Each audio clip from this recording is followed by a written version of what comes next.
Today, I will be reviewing Halloween, The Curse of Michael Myers.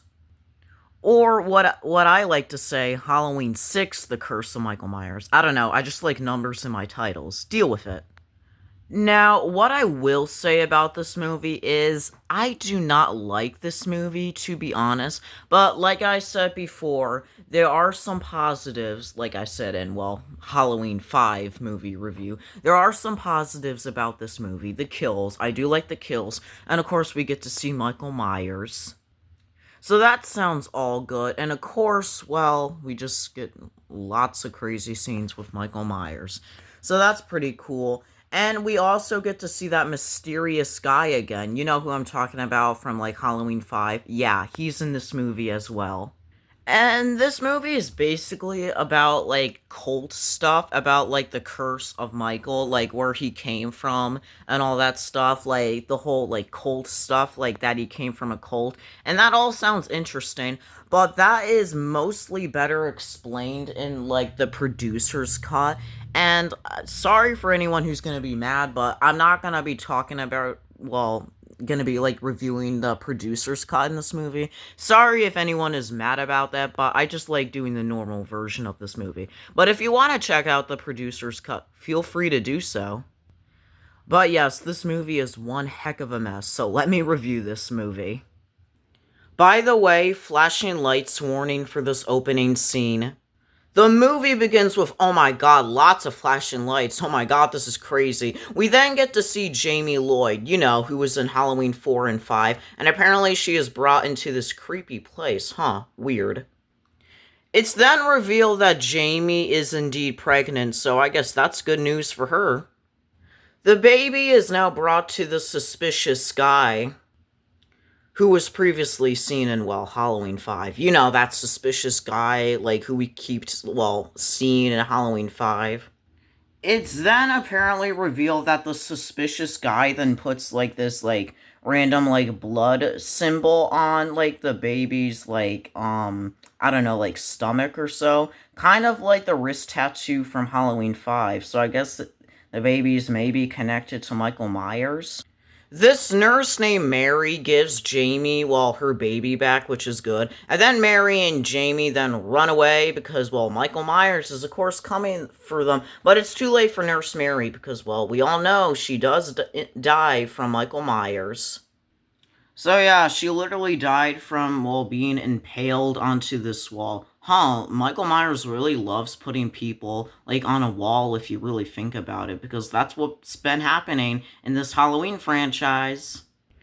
Jamie then escapes with her baby, and then apparently the Halloween theme plays by, well, a guitar, which I guess sounds pretty interesting. Because I never get tired of hearing the Halloween theme. So yeah, apparently this guy dies by Michael Myers, which is brutal. Jamie then makes her way to this bus station place or something like that, and then she, like, reunites with her baby. Well, she already been with her baby, but I guess she's just, like, checking on her baby. And then Michael Myers comes, but it's revealed that Jamie is gone from that bus station place. So yeah, Jamie is apparently, like, driving this, like, vehicle, like, car truck thing, but she crashes into, like, some pumpkins, and then she runs into this barn place. And then Jamie gets jump scared by Michael Myers. But as soon as Michael grabs Jamie, it's too late for her because Michael Myers then throws Jamie onto, well, some farm equipment.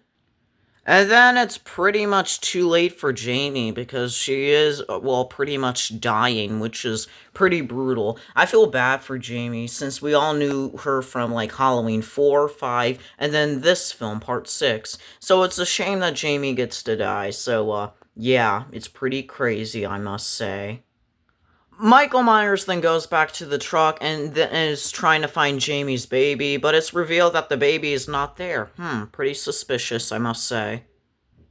We then get to meet the suspicious guy again, who apparently is called the Man in Black. So, yeah, I guess that's his name, who was in Halloween 5 in this movie. So that's pretty interesting. So, yeah, he's apparently in this kid's bedroom.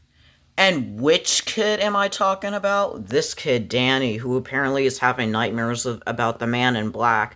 So I guess that's pretty scary. Wouldn't it make more sense to have nightmares about Michael Myers? I mean, basically, since he is basically the main villain in this movie, it would make more sense, to be honest. But hey, at least Danny gets to have this cool looking dinosaur toy, so that's cool. We are now introduced to Danny's mom, Kara, who I do think is a pretty cool character. So yeah, Kara's a pretty cool character. We then get to meet this other character, Tommy Doyle, who, yes, was in the original Halloween as a little kid. Interesting. We then finally get to see Dr. Loomis. It's about that time. It's then revealed that Dr. Loomis is, well, retired. Makes sense. He's been through a lot at this point with Michael Myers. Dr. Loomis then gets a visit from this random person. Which, yes, this random person was also in the original Halloween movie. But honestly, it makes no sense to include that other random person who met Dr. Loomis if he barely had any character development in the original Halloween movie. So why make him return in Halloween 6, The Curse of Michael Myers? This just doesn't make sense. Do you agree with me, Michael Myers? Well, apparently he's not speaking to me. Well, of course, because he can't speak. Okay, moving on. It is now Halloween Day, which is absolutely amazing. And I think it's time to introduce the other characters in this movie. Sure, why the heck not? We then get to meet this guy named John Strode, who apparently would have been, well, Laurie Strode's uncle, which is pretty cool. Also, you should put the axe down, because he looked pretty crazy holding that. We then get to meet Kara's mom, Deborah Strode, which, yes, I do think Deborah Strode is a pretty cool character. We then get to meet this other character named Tim, who apparently is the nephew of Danny. You know, that kid, well, that had a nightmare of the Man in Black. John then comes in all mad about everything, apparently, and then apparently something crazy happens, and apparently John decides to slap Kara. What the heck? Because apparently John is mad about, I don't know, about, like, I don't know, about everything. Maybe he's mad about Halloween or something. Who knows? We now have another Tommy scene. Yay! Tommy then goes to this, like, bus station place, and then Tommy gets to find Jamie Lloyd's baby, which is actually pretty good. Yay! And then apparently Tommy gets to find Dr. Loomis. Dr. Loomis, are you okay? Also, why is Dr. Loomis at the hospital? He already knows Jamie is dead because, well, he already went to the barn where he got to see Jamie's body, which is crazy. I guess it's also cool that we get to see, well, Michael Myers' well, cult symbol, which I guess is interesting. But still, it just makes no sense why Dr. Loomis is at this hospital if Jamie is already dead. Make it make sense, Dr. Loomis. Come on! We are now at the Haddonfield College, which I guess is pretty cool. We then get to see another character, Beth, who apparently is the girlfriend of Tim, which I guess is pretty interesting. And apparently the other characters find a creepy picture of, well, what Danny, like, drawed. What has Danny became at this point? Like, this looks pretty creepy, to be honest. Michael Myers is now spying on Deborah Strode, which is pretty creepy, I must say. And apparently Deborah is getting rid of all the Halloween decorations. Why are you doing that? I mean, it's literally Halloween Day. Why would you get rid of Halloween decorations on Halloween Day? I mean, okay, I guess. Sure, why the heck not? Deborah then gets this creepy, like, phone call, and then after that, she gets to see Michael Myers, and then, of course, she runs away! Deborah is apparently caught in a bunch of these sheets, but it's too late for Deborah because, well, she does die from Michael Myers, which is pretty crazy, I must say. So yeah, R.I.P. to Deborah. Kara then arrives back home, and then after that, she gets to see Danny, and apparently a stranger in Danny's bedroom, which is, well, of course, Tommy. Tommy, what are you doing here? You don't even know most of these people, but he does know dinosaurs, which Danny loves, so welcome to the family, I guess. Apparently, Tommy takes the other characters across the street, apparently, where we do get to see this old woman, so that's nice. Tommy is now on his little computer so he can look up these, like, symbols from, like, Michael Myers' history. And apparently they're called the Thorn symbols or something. The Thorn symbols or something. And they have to do with, like, Jamie Lloyd's baby, which they already have. So yeah, I really don't know at this point anymore, but okay, I guess. Apparently the old woman is talking to Kara about, like, all about Michael Myers and stuff, so, that's pretty random, I must say. And speaking of Michael Myers, it looks like he's like somewhere outside that window. Spooky! Apparently, Tommy is at this festival so he can speak to Dr. Loomis there. I don't know, man. And apparently, we get to see this random guy at this, like, festival place. I guess that's pretty random. I guess. Moving on. We are now back with John, and apparently he goes downstairs since the power went out, and then he gets to find the bloody sheets from that other kill from before. And then apparently John freaks out and then gets stabbed by Michael Myers. So yeah, since there's lots of electricity all over John, it's pretty much too late for him because he dies by his head exploding. Oh my god, that was brutal. Definitely one of my favorite kills in this movie, no doubt about that. This character named Barry, which I did mention earlier, goes into this van, and then apparently, well, he dies from Michael Myers, which is crazy. And then Tommy gets to find this little girl, and then apparently this little girl has, like, blood dripping on her, but, it is apparently Barry's corpse hanging above the tree. Hello? How did Michael Myers even get a chance to do that? He would have to, like, bring a ladder up there to put him up. How did Michael Myers have the time to put Barry's body up there? This makes no sense, to be honest. Hey, at least we get to see Dr. Loomis again. That's good. We then get another kill where this character, Tim, well, dies from Michael Myers, and apparently he gets his throat, and apparently his armpit, too. That's weird. Yeah, I don't know why Michael Myers got his armpit as well, but that's weird. And apparently Tim's girlfriend dies, as well. You know, that character Beth, which I mentioned earlier, so yeah, apparently she dies as well. Kara then finds Tim, I mean Danny, not Tim. Tim already died in that, like, shower kill. So yeah, Kara then finds Danny. And then she basically runs from Michael while Michael Myers is going down the stairs. Then she hits Michael Myers down the stairs. And then Tommy and Dr. Loomis investigate the house. And then apparently the baby is apparently, So yeah, apparently the baby is missing from Tommy's room, which is pretty bad, I must say. But it just makes no sense because Kara just left that baby there. What the heck, Kara? Seriously, I thought you were such a smart character. I mean, you literally knocked Michael Myers down the stairs and then you just forgot to get the baby. What the heck? Kara and Danny then run away from Michael Myers and then, well, they make their way into this house so they can reunite with Tommy and Dr. Loomis. That's nice. We then finally get to see the Man in Black who apparently has Danny because apparently he followed his orders. Huh, that's weird. And who is the Man in Black? Well, this guy. Apparently his name is Dr. Wynn. So yeah, apparently the guy who had like a short amount of screen time in the original Halloween film. Wow, what an unexpected reveal. That makes no sense whatsoever. Seriously, why does he have to be the Man in Black? Like, this makes no sense at this point. Like, you're telling me this random guy is the Man in Black? Get the heck out of here.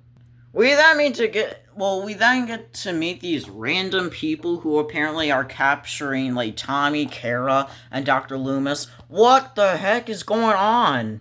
And apparently the old woman is a villain as well, and apparently she's having a knife so she can, like, kill Kara. What the heck?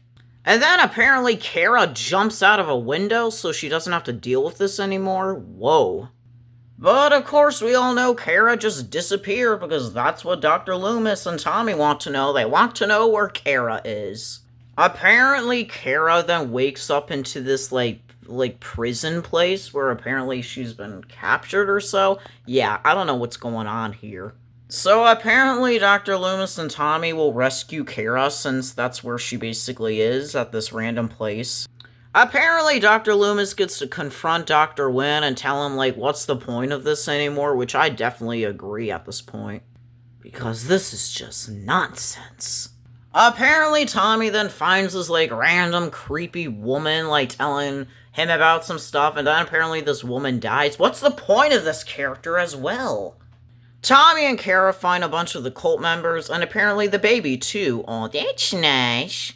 Michael Myers decides to grab some weapons. He goes Jason Voorhees style and decides to grab a machete. Smart choice. Massive flashing lights warning. I'm not even joking. Like, if you cannot take flashing lights warning, then just skip through. But, like, massive flashing lights warning, because we're gonna see a lot of flashing lights in this next scene. So yeah, we basically get a massacre of kills because Michael Myers is just getting a bunch of nurses and doctors. Like, he's just basically, like, getting them at this point, like, killing them. And it's just chaos because you cannot tell how much kills there are. I mean, maybe you can try to make out, but oh my god, this is just insane. Like, oh my god, like, Michael Myers is just getting everyone at this point. This is just pure chaos. Like, oh my god. Oh my god. And then Tommy gets to save the baby, so that's nice. So yeah, a bunch of the characters run away from Michael Myers as, like, some of the doctors do die from him, which is pretty crazy. And then apparently Tommy is confronting Michael Myers with the baby. Yeah, like, that is a good idea, because I don't think you would want to have that baby near Michael Myers. I just gotta be honest at this point. Apparently all of this is a trap because Tommy decides to inject Michael Myers with, I don't know, poison or drugs or whatever into his throat, which is pretty crazy to say, I gotta be honest. And then, like, Tommy gets thrown, and then apparently those, like, needles doesn't affect Michael Myers or so. Yeah, I don't know at this point. So yeah, Tommy then beats up Michael Myers so he can stop him once and for all while the other characters escape, because seriously though, you just gotta get Michael Myers because he just won't stop. Like, he just won't stop at this point. So yeah, the other characters then leave in a car because Dr. Loomis says he's not going to take a ride in the car. He'll be safe. So yeah, the other characters then survive, which is a good thing. And then they leave. So yeah, enjoy this last scene of Dr. Loomis while you can because, well, this happens.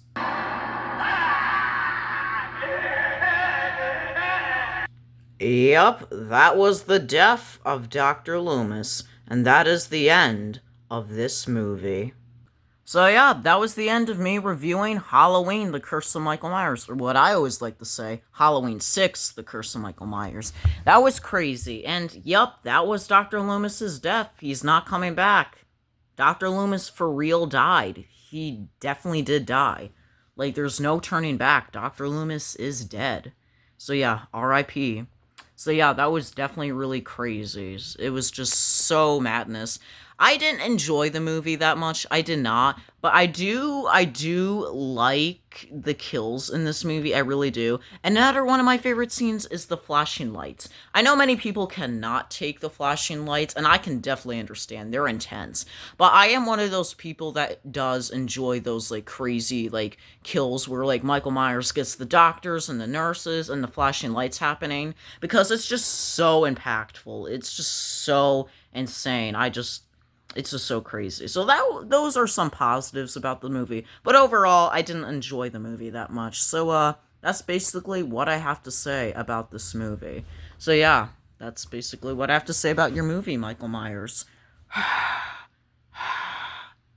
Yeah, I still don't understand what you're saying. Because you cannot talk. I just wish you could talk, Michael Myers, so you could, like, respond to what I'm saying. But whatever, I guess. So yeah, that's basically the end of me reviewing this movie. It was definitely a wild ride, this movie, I will say. So yeah, I guess I'll see you guys in the next movie review. So, yeah, I'll definitely see you guys in the next movie review. So yeah, bye!